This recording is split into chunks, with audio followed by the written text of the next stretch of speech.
Well, here it is, my favorite time of the day. Moving the mob. This is the bulls and the steers. Well, there's a thick dude. Hey, he's just nothing but a chunk of meat. Come on, guys, let's go. They got a nice treat tonight. Look at that grass, folks. That mob grazing, it don't work. Take the top third and move. That doesn't work. All you end up with is a bunch of darn weeds. That's what I keep hearing. You gotta take 85–90% of it. Why would you do something stupid like that? I'll get off of that. But you know, we are in the solar energy business. If you take it all, you don't have a solar energy panel left, it's gonna take longer to grow back. And that is a fact. So don't do that. This is the landowner. He brought over a jack, a donkey, and 3 cows. They've got 2 babies on them. And he wanted to bring this over. He just works down at the end of the road, and so it gives him, I understand 100%. You know, it gives him something to look forward to each day. He gets off work and come out here and check on them. And he's got it set up into strips. I think he ended up with 6 paddocks on this section right here. I think there's 5.5 or 6 acres right there, or maybe a little more. I'm not sure. But time, folks, it's the amount of time that they're on it, and I can't overemphasize that enough. Share a story. won't tell you where the guy was from, his name or nothing. I can't share his name because I didn't get his name. But if he's listening, this is not ridiculing him. There's just people don't know. They just don't know. And so this is a learning lesson I'm going to share with you folks today. So I get a call last night, and guy said, well, you know, I've been watching the channel, and I think I really would like to get some of those South Pole cattle. And, he had Hereford, and I said, well, you know, maybe you could breed up, just get you a South Pole bull and breed up in 4 or 5 years, you know, you'll have a pure blood South Poles. No, he said, I kind of think I want to start with the real thing. And so we started talking about stocking rates and, you know, how many was he looking for, and I finally got down and asked him how many acres he had of, you know, forage, grass, pasture. And what he had was on the side of a mountain, and there's quite a few trees in it, and he had 15 acres. And I asked him, I said, well, how many cows have you got on it right now? And he goes, well, 19. And, you know, I'm going to be honest. I don't care if I hurt a person's feeling. I guess I do care. Hold on, I'm going to get on the side of this barn. Get out of the wind. Let's see, y'all can hear me. There we go. Oh, it's a lot quieter over here. And I just told him, I said, sir, you're overstocked. You got too many animals. I haven't even seen your land, but you got too many animals. And I don't care how bad you want to make a living on that 15 acres. It's not going to happen by bringing a South Pole bull on there. They're not kryptonite. They still have to eat. You still have to be rotated. You have to have enough time in between rotations for your grass to grow back. And on 15 acres with 19 cows, you're overstocked. I don't know what his pastures look like, but I promise you they didn't look like that. Folks, they eat a lot of grass.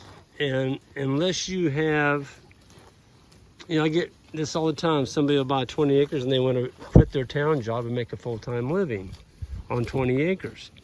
And I'm like, no, you can't do that. You're not going to be able to run enough animals. You can go lease some land, you know, if you get your hands on, you know, 200 or 300 acres of grass, and you've got the funds and the wherewithal and the experience to run cattle. Maybe you can build your numbers up where you can run enough animals to make a living. But to go out and buy 15 or 20 acres and expect to run, you know, 40 head on there and make a full-time living on it, it's just pretty darn impossible to do. Now, I know a lot of people coming back to the land, they're not interested in making a living on the land with 20 acres. They want to raise healthy food, particularly meat, for their family, and I think that's just awesome. But you got to be stocked right. Even if you're raising a couple steers, don't get too many. You know, in perfect conditions, which are right now, you know, we just got 7.45, and we got another 8.45 inches. Basically at the end of April. First week of May, we got 1 inch. I'm sorry, 1.55, because we got that during the grazing school. And we got another inch the other day. So we got 2.5 inches in the month of May. And we got 6 in the month of April toward the end. So we're getting rain, as you can tell by the grass. But see that animal right there? He's doing well because he's getting all he wants to eat. The hair coat's starting to shed off. The ones that aren't shed off are steers. They're just now a year old, and they're always going to be shedding off later. And the reason they shed off later, this is straight from Ian, my friend from Africa, probably the most knowledgeable livestock grazing fellow ever born. And the young animals are using their energy and nutrition to grow frame. And that's why the hair doesn't come off on that first year. Once they get up to 2, well, then the energy goes to, you know, dropping the hair. And it just sheds, it just comes off. Now, some animals don't shed. And those are the ones you need to keep an eye on and get rid of them. If they don't shed their winter hair coat off, several things could be going on. They could be packing parasites. There's something in their gut as far as functioning. It just isn't working correctly. And just get rid of them. Keep the ones that look like that one right there. I mean, he's a young bull, but he's going to make a good one. That other one, he's still hairy, but he's a yearling. Okay, he looks kind of rough. But next year, if I had his number, we could look at him next year. He could look like that one. Probably will. But back to the fellow that was talking about. You know, I didn't want to lie to the guy. He wanted to buy a bull. He really did. And I kept telling him, he wasn't listening. I said, sir, you can't magically bring a bull in there and it fix all your problems. It's not going to do that. You've got to have something to feed that bull. And for those of y'all that haven't met me or been around me, I'm an open book. I'm going to tell you straight up.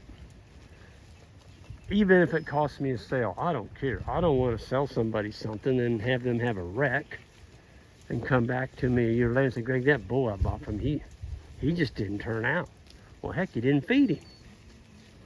Had that happen now twice. Had it happen twice. You know, guy sent me pictures a year later, and it was awful. Absolutely awful the way he treated those bulls. So if you've only got 15 to 20 acres, stay out of the cattle business. You can get you a steer, you know, go buy you a 700-800 pound steer and graze him through the summer and eat him. Eat him that fall, don't winter him.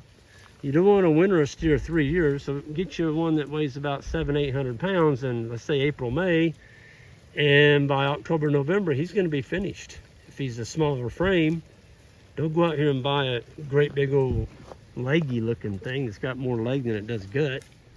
That steer won't get fat on grass. It might take you 4 years to get him fat.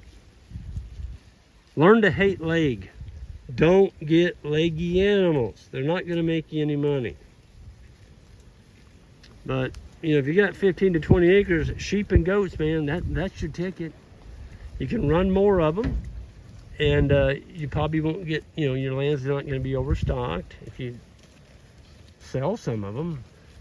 Folks, they are livestock. They reproduce themselves, and you need to sell. You need to sell some of them, and I think people forget about that. They just start building their herd, and they don't sell. Next thing you know, their farm's eaten off to a parking lot, and things are not going so well. Got to sell. You know, We're selling over 100 head every year, and it's because we got another crop coming in, probably around 150 head. And I heard it's kind of staying where we want it to be. We are going to grow it some because we bought that new farm over on that hill over there.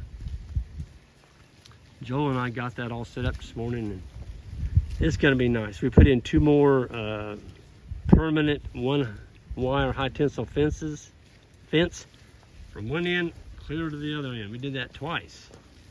So we've got now 3, let's see, 1, 2, 3, 4. Yeah, we've got some high tensile wire out there in the middle of that big farm we can work with now. And it was nice this morning. Joel and I put that in. It didn't take us too long. And we wanted to get in enough paddocks that during our grazing school, we can just go out there and roll wire up. And it goes quick. And, we're busy. We got a bunch of people coming in. And we're excited. It's going to be a great school. And this will be the last one of the year. We're not going to have one in September. So, yeah. These animals you just hear ka-ching, ka-ching, ka-ching. They're rip. Their tongues are ripping off grass.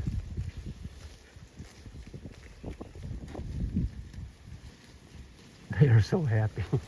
Folks, this paddock goes clear down to that woods line. I split it in 2. They haven't moved off the top of this ridge since they came in here. So they're only on about 20% of the paddock. Boy, they are going after it. You can almost see the weight going on them. And the water's at the far end over there. Folks, these cattle haven't had any water since this morning. Now, I did see about 20, maybe 15. They went to that far end or they got them a drink and now they're walking back. But most of them, they're like, no, we're going to eat this grass, the heck with the water.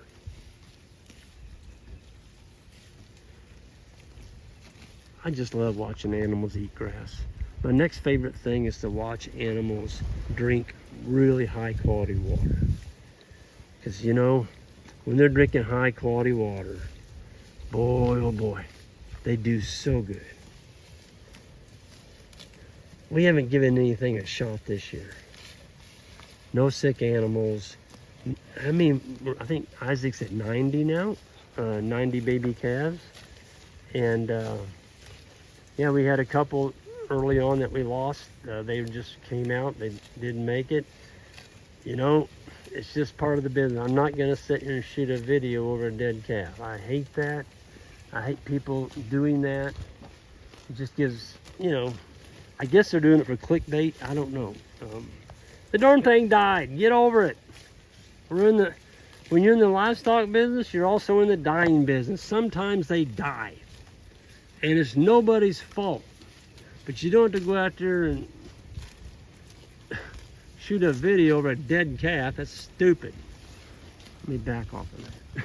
I get carried away. I don't know. I don't get it. I just don't get it. You can't bring it back to life. You sit there and cry and moan about it for 30 minutes and get all depressed. Sell the cow. That's what we did. If you have a cow that doesn't give you a live calf every 12 months, that cow has got to go to town. No excuses and no questions asked. And I think that's my landowner. Yep, it's 420. Is he gonna stop? No, it's a truck that looks like his. Doug actually is the guy that ships out my semen. He works at the place up in the road that does that, and for the bulls, the bull semen. And I've got some really crackerjack bulls in here I'm going to collect probably in the next 45 days and build up our supply again. Really starting to sell a lot of semen, some good orders, and we're excited about that. And you can buy a straw to breed to $8,000 to $10,000 bull for $30 to $35, and you've only got, let's say, 5 to 10 head. It doesn't make any sense to go out here and buy a bull. Now you can buy the semen and have a tech come out and artificially inseminate your cows. You don't own the bull, but you bred to the very best South Pole bull for grass genetics, and I think that's a good thing to do. It's a smart move. Now, if you get up to, 30, 40 cows and you don't want to do AI and you want to get you a bull, that's okay. Some people don't want to mess with AI. I understand that. That's me. I don't want to mess with it. I'm going to let the bulls take care of it. But anyway, you can buy some pretty good semen for a reasonable price and breed to some of the best bulls out there.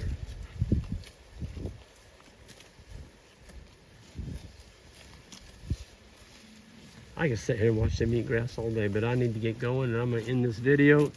I'm glad this barn was here so y'all could hear, and I didn't have any wind noise. So I'm going to close this gate and take up the wire behind me and get ready for the grazing school. And I'll be seeing some of y'all in Virginia next week.